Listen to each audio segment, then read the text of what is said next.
मुसलसल मेहनत से मईशत को इस्तेहकाम मिला, तेजतर मौशी तरक्की के लिए कोशिशें जारी रखेंगे। वज़ीर-ए-आज़म शहबाज शरीफ ने कहा है कि सनती तरक्की और पैदावार बढ़ाने के लिए आइंदा बजट में मजीद इक़दामात करेंगे। वज़ीर-ए-आज़म शहबाज शरीफ ने मजीद क्या कहा, ये जानते हैं deputy bureau chief Islamabad Azhar Farooq से। अपडेट कीजिए अजहर। जी, वज़ीर-ए-आज़म शहबाज शरीफ से मुल्क भर के chambers of commerce and industry की आला क़यादत के वफूद ने मुलाकात की है। वफद ने वज़ीर-ए-आज़म को आइंदा बजट और मुल्क की मजबूती माशी तरक्की के हवाले से अपनी तजावीज़ भी इस मौके पर पेश की।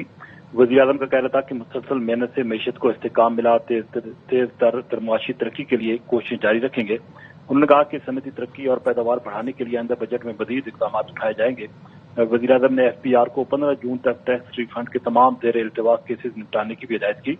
वज़ीर-ए-आज़म ने यह भी कहा कि बरामदात पर मबनी मुआशी तरक्की हमारा मिशन है और इज्तिमाई काबशों से इस मिशन को तकमील यकीनी बनाई जाएगी। इस मौके पर वज़ीर-ए-आज़म ने यह भी कहा कि पॉलिसी रेट में हालिया इजाफे के बावजूद एक्सपोर्ट रीफाइनेंसिंग स्कीम की शरह जून 2027 तक 4.5% बरकरार रहेगी। उन्होंने ये भी कहा कि बरामद कुंदगान की सहूलत के लिए बैंकों का ये फैसला काबिल तहसीन है।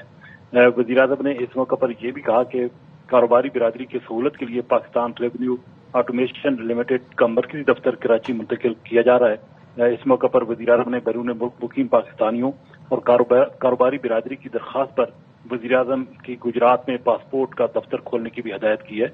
वज़ीर-ए-आज़म ने यह भी कहा कि SME सेक्टर की तरक्की के लिए इस्लाहात और सहूलियात की फराहमी हमारे मुआशी एजेंडे का अहम हिस्सा है। उन्होंने कहा कि पाकिस्तानी सरमायाकार जॉइंट वेंचर्स के जरिए इलेक्ट्रिक व्हीकल्स की मकामी पैदावार को फिरोग दें।